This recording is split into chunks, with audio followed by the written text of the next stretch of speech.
Students, आज हम अपने सामाजिक अध्ययन का क्लास 5 का लेसन नंबर 13 पढ़ेंगे, जिसका नाम है भारत का संयुक्त राष्ट्र को योगदान। तो आइए प्यारे बच्चों शुरू करते हैं लेसन नंबर 13।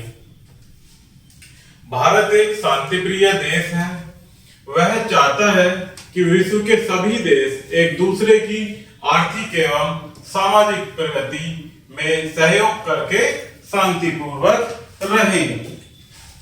यह सचमुच समुदाय अथवा लोगों में किसी प्रकार का पक्षपात पसंद नहीं करता है। अर्थात भारत एक ऐसा देश है जो विश्व के सभी देशों की एक दूसरे की आर्थिक एवं सामाजिक प्रगति में सहायता करके शांतिपूर्ण रहने का संदेश देता है। अतः प्राचीन समय में हमारे देश को सुनहरी चिड़िया कहा जाता था। यहाँ पर बहुत विद्वानों एवं संतों ने जन्म लिया। इन्होंने संपूर्ण विश्व में शांति, अहिंसा एवं सत्य का संदेश फैलाया। अर्थात हमारे देश को प्यारे बच्चों क्या कहा जाता था? सुनहरी चिड़िया। यहाँ पर अनेक विद्वानों ने जन्म लिया जो कि संपूर्ण विश्व में शांति, अहिंसा और सत्य के प्रतीक थे। आप इस अध्याय में विश्व की शांति में भारत के योगदान का अध्ययन करेंगे। संयुक्त राष्ट्र को योगदान। हमारा देश संयुक्त राष्ट्र का मूल सदस्य है। यह संयुक्त राष्ट्र का 51वां संस्थापक सदस्य था। अर्थात हमारा देश संयुक्त राष्ट्र संघ का क्या था प्यारे बच्चों? 51वां संस्थापक सदस्य। यद्यपि उस समय भारत एक स्वतंत्र देश नहीं था, फिर भी अंग्रेजों ने भारत के संयुक्त राष्ट्र में सम्मिलित होने को मान्यता दी थी। बाद में भारत की सुरक्षा परिषद के सदस्य के रूप में चुना गया। अर्थात स्वतंत्रता के बाद भारत को स्वतंत्रता परिषद के सदस्य के रूप में चुन लिया गया। इसने संयुक्त राष्ट्र संघ की संस्थाओं यूनेस्को, WHO, यूनिसेफ, FAO तथा ILO के साथ मिलकर अनेक कार्यक्रमों में सक्रियता से भाग लिया है। भारत के बहुत से विद्वानों ने संयुक्त राष्ट्र संघ में महत्वपूर्ण स्थान प्राप्त किया। भारतीय क्षमता को संयुक्त राष्ट्र की बहुत सी संस्थाएं उपयोग में लाती हैं। सन 1953 में भारतीय महिला विजयलक्ष्मी पंडित महासभा की प्रथम महिला अध्यक्ष चुनी गई थी। अर्थात संयुक्त राष्ट्र की जो प्रथम महिला अध्यक्ष चुनी गई थी प्यारे बच्चों, वो हमारी भारतीय महिला विजयलक्ष्मी पंडित चुनी गई थी। अर्थात अध्यक्ष चुनी जाने वाली प्रथम महिला बनी। भारतीय संयुक्त राष्ट्र की विभिन्न संस्थाओं एवं अंगों के लिए सफलतापूर्वक कार्य कर रहे हैं। भारत संयुक्त राष्ट्र को शांति स्थापित करने में समर्थन करता है। अर्थात शांति प्रिय बनाने में भारत बढ़ावा देता है।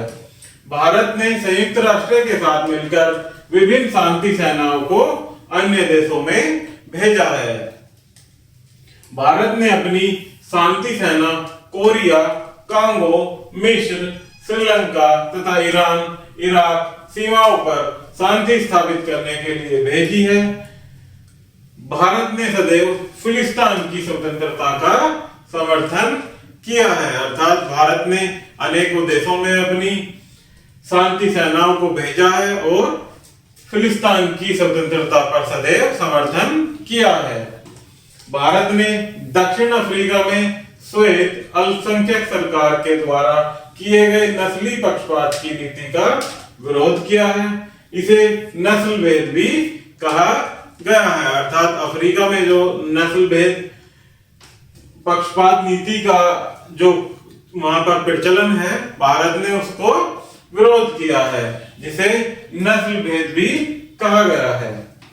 नस्ल भेद समाप्त होने के पश्चात भारत ने दक्षिण अफ्रीका के साथ अपने संबंध पुनर्स्थापित किए हैं।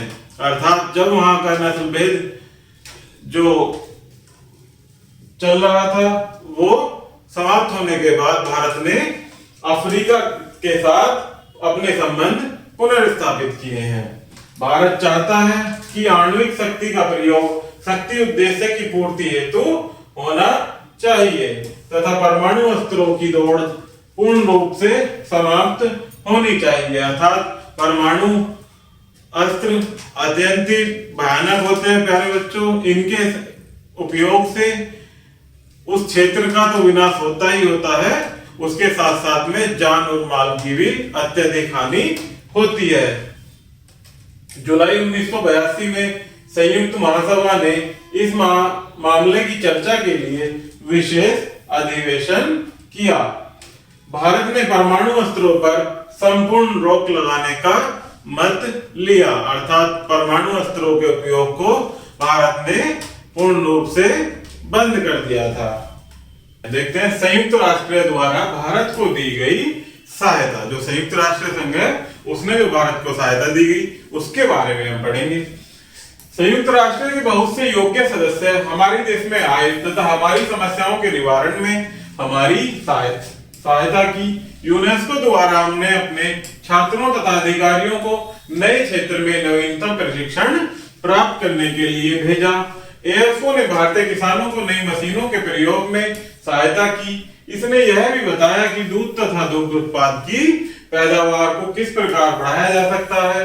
इस संस्था ने उत्तर प्रदेश के तराई क्षेत्र को कृषि के लिए उन्नत बनाने में सहायता की तथा विश्व स्वास्थ्य संगठन ने स्वास्थ्य अधिकारियों एवं नर्सों को प्रशिक्षित किया है। इसने भारत में घातक रोगों जैसे चेचक, संक्रामक रोगों जैसे हैजा तथा मलेरिया की रोकथाम में भी सहायता की। इसने यक्ष्मा जैसे रोगों की रोकथाम के लिए टीके भी उपलब्ध कराए हैं। यूनिसेफ संस्था द्वारा भारत में अनेक कार्यक्रम जैसे आंगनबाड़ी प्रारंभ किए हैं। आगे देखते हैं प्यारे बच्चों गुट निरपेक्ष आंदोलन के बारे में। द्वितीय विश्व युद्ध के पश्चात संयुक्त राष्ट्र अमेरिका तथा सोवियत संघ को दो शक्तिशाली शक्तियों के रूप में उदय हुआ। दोनों ही देश अन्य देशों में अपने प्रभाव को फैलाना चाहते थे। बहुत से अन्य स्वतंत्र देश या संयुक्त राज्य अमेरिका के गुट या सोवियत संघ के गुट में सम्मिलित हुए। भारत किसी भी गुट में सम्मिलित नहीं हुआ। यह दोनों ही गुटों से अलग होता गया। यह इस समय स्वतंत्र भारत के प्रधानमंत्री जवाहरलाल नेहरू थे। इन्होंने उस राष्ट्रों के अलग आंदोलन प्रारंभ किया जो न अमेरिका के गुट और न ही सोवियत संघ के गुट में सम्मिलित होना चाहते थे। इस आंदोलन को गुट निरपेक्ष आंदोलन कहा गया। यह 5 सिद्धांतों या पंचशील पर आधारित था। ये पंचशील सिद्धांत निम्न प्रकार हैं, जिसमें पहला है आपसी गैर आक्रामकता, दूसरा एक दूसरे के मामले में आपसी गैर हस्तक्षेप, तीसरा है शांतिपूर्वक सह अस्तित्व, चौथा है समानता तथा आपसी हित और पांचवा है एक दूसरे की क्षेत्रीय अखंडता एवं संयुक्तता का सम्मान करना। गुट निरपेक्ष आंदोलन का जन्म सितंबर 1961 में हुआ था। इसका प्रथम अधिवेशन यूगोस्लाविया के बेलग्रेड में हुआ था। मिस्र के राष्ट्रपति नासिर, भारत के प्रथम प्रधानमंत्री पंडित जवाहरलाल नेहरू तथा यूगोस्लाविया के राष्ट्रपति मार्शल टीटो इस आंदोलन के संस्थापक थे। गुट निरपेक्ष आंदोलन का मुख्य उद्देश्य किसी भी सैन्य समूह में सम्मिलित नहीं होना था। प्रारंभ में देशों को गुट निरपेक्ष आंदोलन के महत्व का आभास नहीं था, परंतु धीरे धीरे इसका महत्व भी सभी देशों में फैल गया। गुट निरपेक्ष आंदोलन के प्रथम अधिवेशन में 25 सदस्यों द्वारा भाग लिया गया। आज इसके 114 सदस्य हैं। जब ये प्रारंभ हुआ था बच्चों, उस समय केवल 25 सदस्य इसमें सम्मिलित थे, परंतु वर्तमान में इसमें 114 सदस्य हैं, जिसमें अधिकतर विकासशील देश हैं। इसमें आगे कुछ स्मरणीय तथ्य दिए गए हैं जिनको आप याद भी करेंगे और हम 1 बाय 1 पढ़ेंगे। पहला है कि भारत गुट निरपेक्ष नीति का पालन करते हुए किसी भी शक्तिशाली गुट में सम्मिलित नहीं हुआ। गुट निरपेक्ष आंदोलन के 5 सिद्धांतों को पंचशील भी कहा जाता है। भारत राष्ट्रीय संयुक्त राष्ट्र का इसकी स्थापना समय 24 अक्टूबर 1945 में बना था। विजयलक्ष्मी पंडित को महासभा का अध्यक्ष चुना गया था, जो कि कौन थे? हमारे भारतीय नागरिक थे, जिन्हें क्या महासभा का अध्यक्ष चुना गया था। तो प्यारे बच्चों, इस प्रकार से लेसन हमारा यहीं समाप्त होता है। आशा करता हूं कि आपको यह वीडियो जरूर पसंद आई होगी। Thank you.